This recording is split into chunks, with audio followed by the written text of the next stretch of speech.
Hello Gators, I'm Ian Henry, the Communications Coordinator for the Mercer Island School District.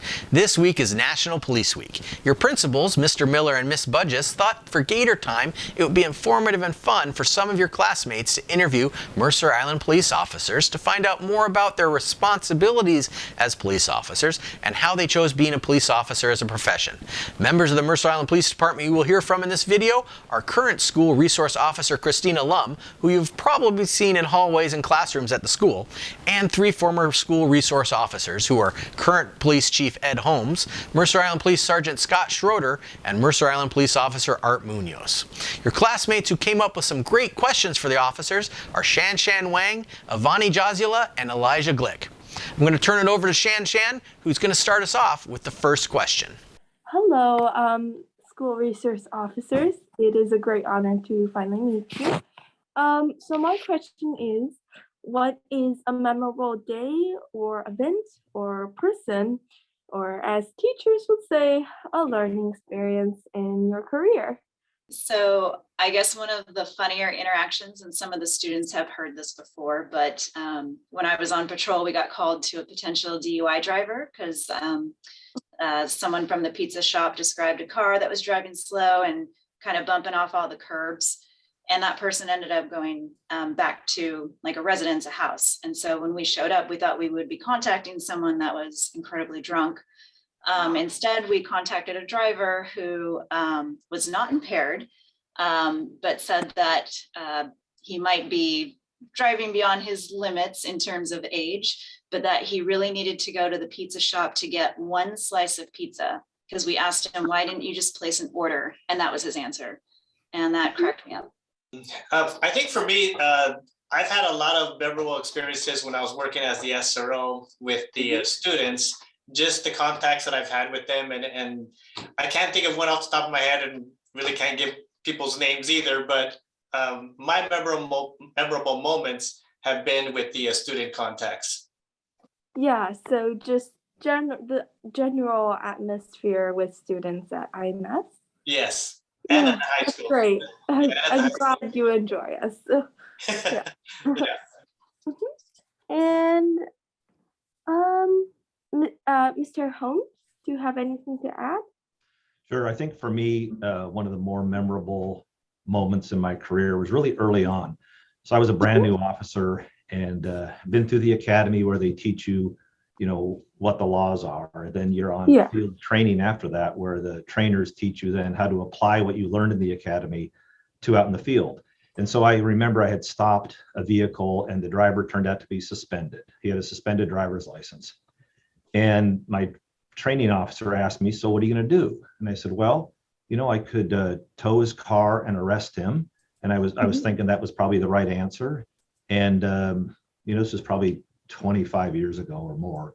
And he said, yeah, you could do that. And if you arrest him, he probably won't make it to work tomorrow.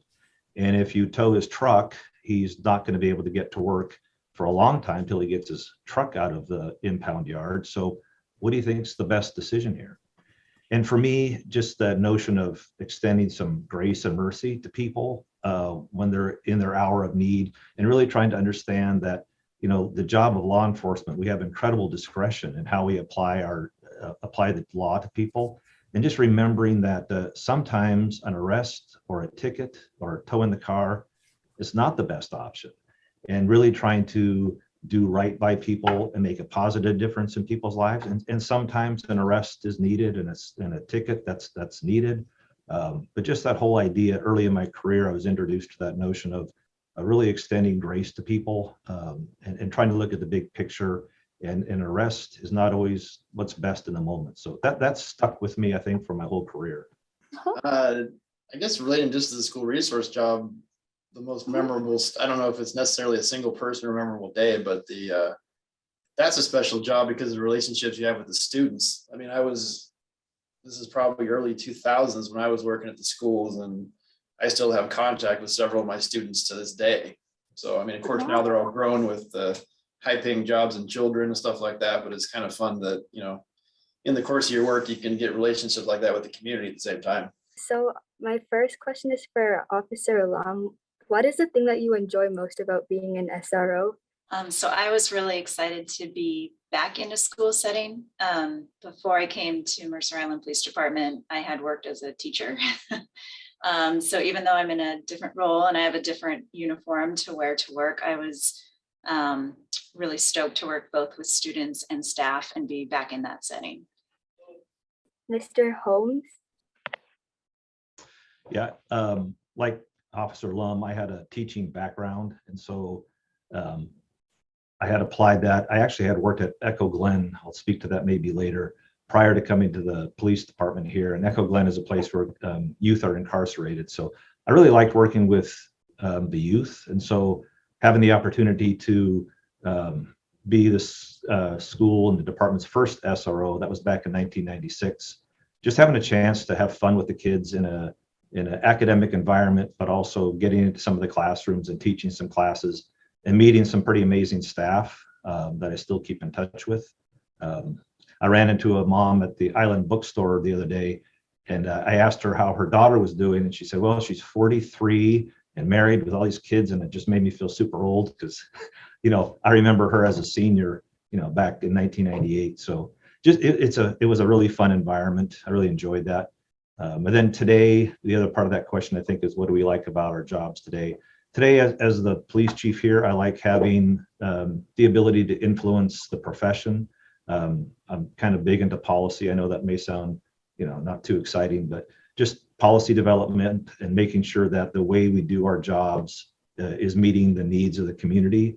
And I'm pretty big on community support and getting that support from the community and trying to get a good sense and a good read on the community. What is it that they're really looking for in their police officers, our vision, sort of our values, making sure that that aligns with the community.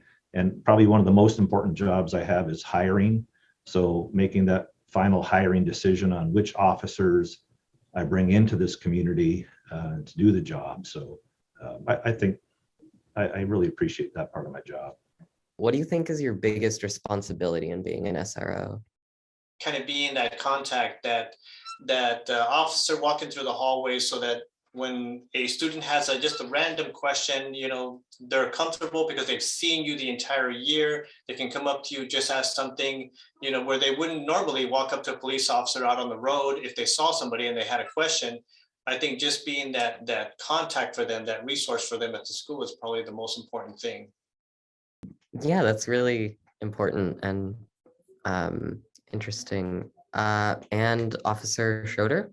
I mean, for us, always, life safety is always our priority. So, I mean, the safety of the students and the staff was always kind of my number one priority. But, obviously every day that wasn't a need that took a lot of time other than just being present. So I'd say that we focus pretty hard on the community outreach programs and education, getting into the classroom when we can. So I would say those are probably that, and the casework you get on the juvenile side as an SRO would be our biggest responsibility. What would you be if you weren't a school resource officer? So I think Ms. Lum, you said you had a background in education. Maybe you go back to that. Let's see. Actually, my career path was a little bit more varied than just that. I was a scientist for a very long time. And along with the chief, I also was a biology major. So I worked as that, and then as a teacher and a few other things.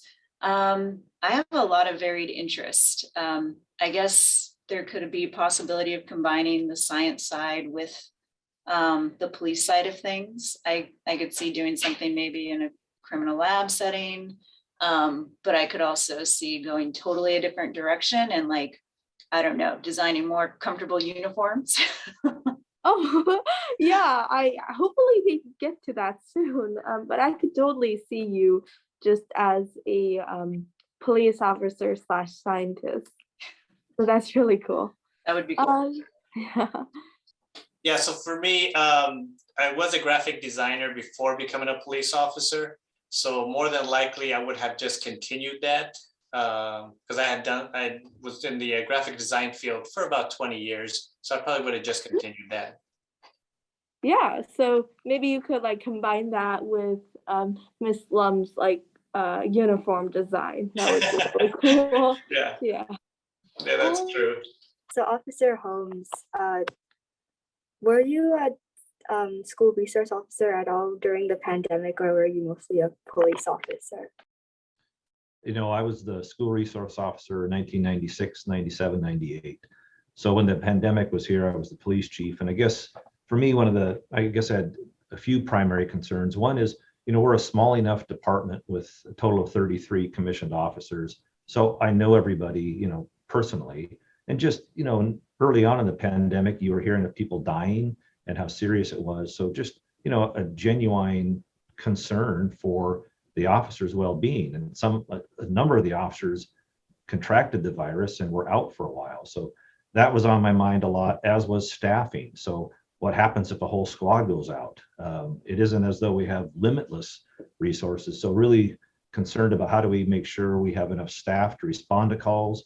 As Officer Munoz mentioned, you know, I directed the officers to scale way back on their contacts with people because every contact is a potential exposure. So that was a shift for the officers, having them take as many reports over the telephone instead of in person. So that was a shift. So there were a lot of shifts that we had to make to try to keep the officers safe, which is sort of counter to how we like to do business, which is in person. You know, you've heard the word relationship a whole bunch here this morning.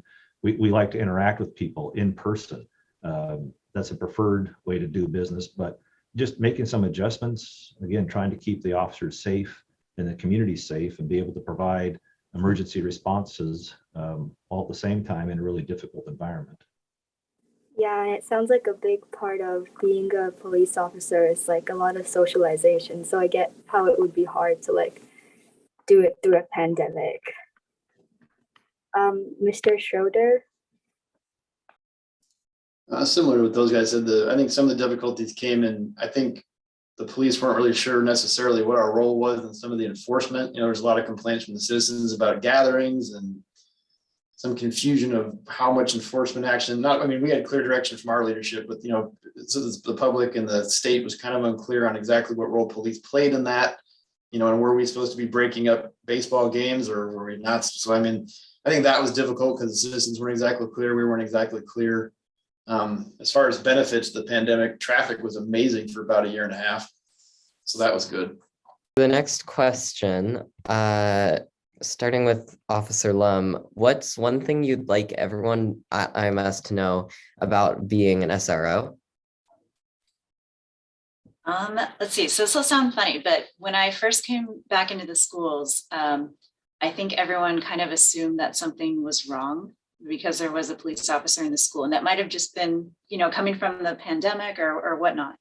And so I think everyone was not sure like what the role was and why I was there. And I also kind of got the sense that students assumed I was there to, you know, be like another set of security eyes trying to get them in trouble. And so that resource piece of the title, that's huge. Like, I wish more students saw that it was really meant to be a resource for them to come and talk and not to look like some scary presence or that something's wrong because someone's at school. Yeah, I know when I saw Officer Lum walking around for the first time, I walked up to her and I was like, why is there a police officer walking around the lunchroom? And she explained kind of the whole thing. And Officer Munoz, what do you think is what you'd like everyone to know? I'm pretty much going to piggyback right off of Officer Lum's comments there too. Yeah, because as soon as the school year starts, you start getting the, you know, why are you here? Who's in trouble? Who are you after? You know, and at the high school, are you here to see so-and-so? Or, you know, I think he did it. You know, you always get those comments and questions and stuff. And it's just getting everybody used to, hey, this is where I work. This is part of my job and I'm here for you guys. And I always used to tell the students, I am your officer. I work for you guys too. You guys can ask me questions, or, you know, I can help you out with things, but I am here to work with you. So yeah, that's kind of what I think of that. Officer Holmes. Well, I guess I'd want everybody to know, and you heard this, I think, from Sergeant Schroeder, that, you know, really we are just, you know, ordinary people. Think of your mom, your dad, your brother, sister, but we just have the job of a police officer. So, you know, getting to know us as, you know, human beings, I remember early as the SRO, one of the students says, you know, Holmes, you're the only cool cop I know. And I said, that's because I'm the only cop you know. So as students get to know more police officers, you realize that, you know, we are just human beings, and we're there for, you know, good intentions. We want to help people out on their hour of need. So if there's something I'd want people to know about the school resource officers, you know, we're police officers who have big hearts for kids, and we want to be seen as such, and we're human beings. And, you know, we have mortgages, we have car payments, we have all the stuff, you know, everybody else has. We've just been called to this as our profession, and we want to be approachable. And you've heard the word resource a lot today. We want to be that very thing for the students, staff, and your parents. Yeah, I guess it's just important for the students to know that that's exactly what we are, is supposed to be a resource. So I would just say utilize it. I mean, we're there for a purpose, and if the students aren't interested in talking to us, then we don't have a lot of use. So, you know, I would just make sure people know that we're approachable, and you know, that's why we're there, literally, is for the students. So How does it feel to have a week dedicated to you? I'm sure you totally deserve it. Starting with Officer Lum. It's pretty amazing. I actually feel really lucky because I feel like our community is expressing to us very often how much they appreciate us. And I know that's not always the case in every community, but we have felt that even without that week of dedication. So in general, that it feels amazing. But that background support has been there, and we all feel that. I think it's really nice for, you know, to acknowledge the job itself and how difficult it is and things. So yeah, I do appreciate it a lot. And like Officer Lum said, that the support that we get from the community is something we really enjoy here too. That, you know, talking to other officers from other agencies that work in different cities that don't have the kind of support that we do. So yeah, we truly appreciate it. As we wind up the Q&A with our friends from the Mercer Island Police Department, how about we give the final word to Chief Holmes, Principal Miller, and Principal Budges. As a police department, how appreciative we are of the relationship that we have with the school district. We've had it for a long time, for many years, and it's a true partnership. And as a department and as the police chief here, I'm just super appreciative of that. Goes a long ways toward, you know, providing a good service to the community. Over my time and Ms. Budges' time at IMS, we've benefited greatly from the interaction with all of our school resource officers. Not only are the people on the screen been school resource officers, we also had Officer Shoemaker, we had Officer Seifert, both. And it's just been awesome to have the relationship with them. They've come in, no matter who it was, and formed a positive presence here at school, whether it's in the hallways, in the lunchroom, doing classroom presentations, meeting with individual students as necessary. So we can't say enough for the relationship and how much it benefits all of our staff and students here. So we look forward to more times together with our resource officer. We actually had Officer Munoz twice as a resource officer. I think he liked it so much he did it twice. So just thank you, and we'll continue to partner and figure out ways we can bring the department, whether it's a school resource officer or other people in the department, in to benefit our students and our school. So Mary Jo, I don't know if anything you want to add to that. Yeah, I couldn't agree more with what Mr. Miller is saying. And we've just been so appreciative over the years of the incredible relationship and friendship that we have developed. You know, Mr. Munoz was our SRO for a lot of years, and it was as though he was a staff member at IMS, and it really felt that way, and it feels that way with each person who comes on. And it's so exciting. I was talking to Detective Lum, and she's going into classrooms tomorrow to do lessons with our students in 7th grade, as I think Officer Schroeder, you are as well. And so it's really amazing to see the connection that continues over time, and then how it builds each time we have the opportunity for somebody new.